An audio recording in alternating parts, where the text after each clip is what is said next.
Hello दोस्तों, अस्सलाम वालेकुम। दुनिया में जब हम विज्ञान की बात करते हैं तो जहन में अक्सर मगरबी साइंसदां और पश्चिमी वैज्ञानिकों के नाम आते हैं।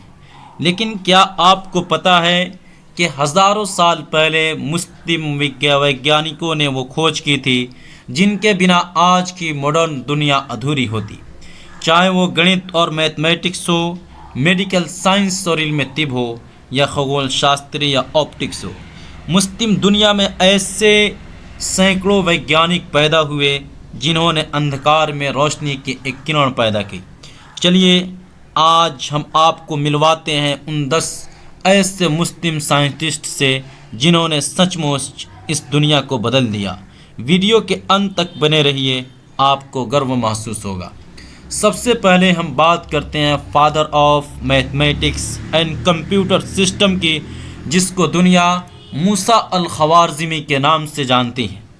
दोस्तों, अल-ख़वारिज़मी का नाम शायद आपने अपने स्कूल में न सुना हो, लेकिन आपकी जेब में जो मोबाइल और इलेक्ट्रिक डिवाइस है, इसमें उनकी सोच बसी हुई है।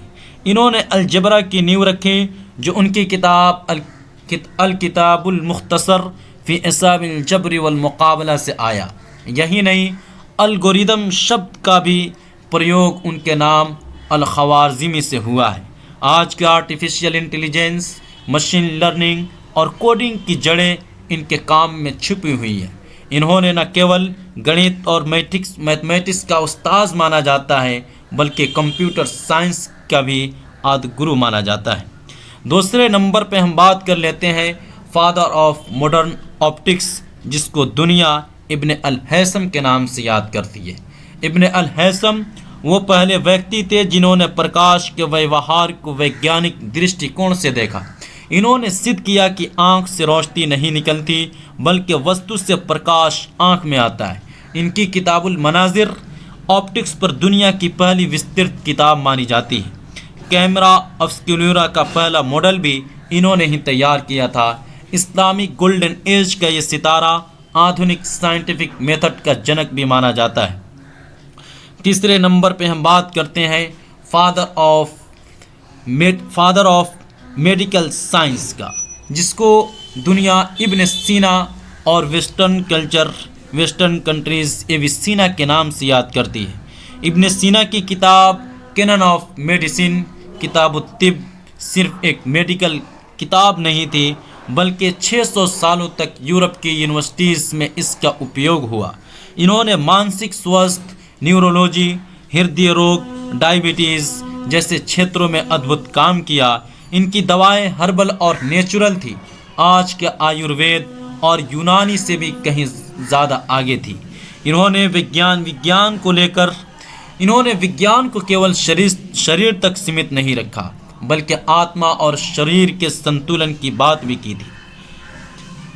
अर-राज़ी की अगर हम बात करें, जिसको दुनिया father of pharmacy and paediatric science के तौर पे याद करती है, तो अर-राज़ी को फार्मेसी और मेडिकल एथिक्स का पिता कहा जाता है।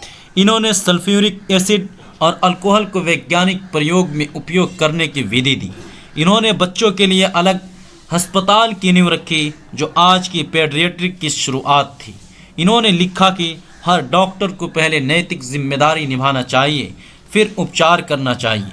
अगर हम बात करें उमर ख़य्याम की, जिसको दुनिया साइंटिस्ट पोइट के तौर पे याद करती है, उमर अल-ख़य्याम को शायरी की दुनिया में मशहूर रुबाइयात के लिए जाना जाता है, लेकिन वो गणित, मैथमेटिक्स और खगोल के उस्ताद भी माने जाते हैं।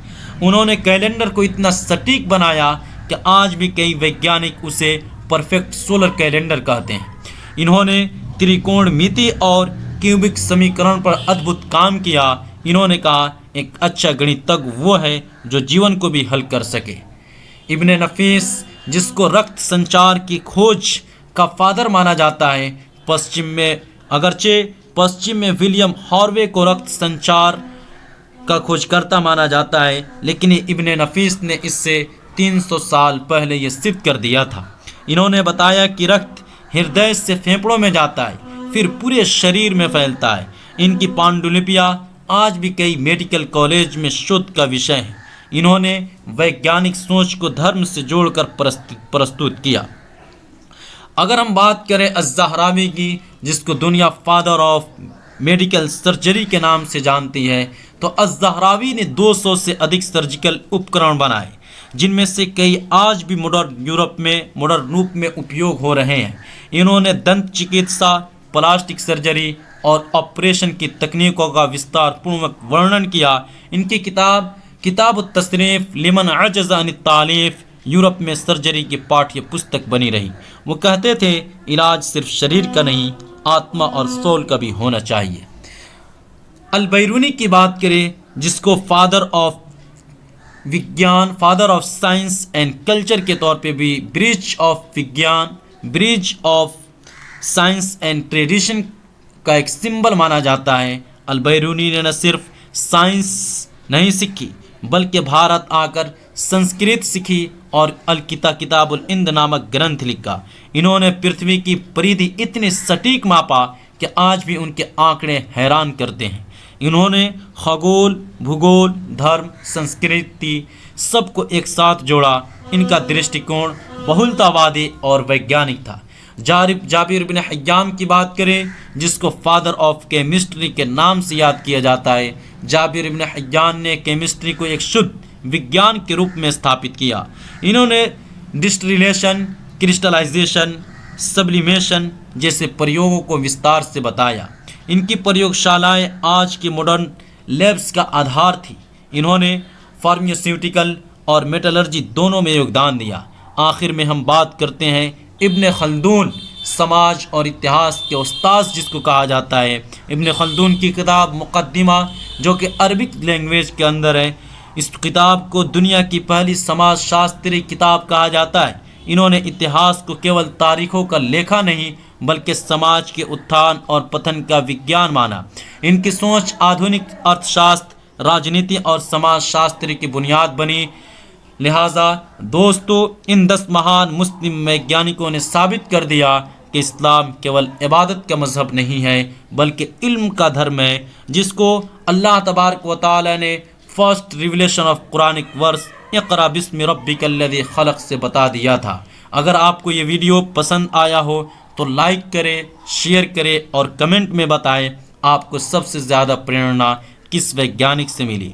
चैनल को सब्सक्राइब करें और इस्लामिक इतिहास की रोशनी से जुड़े। जज़ाकल्लाह खैर। अल्लाह हाफिज़।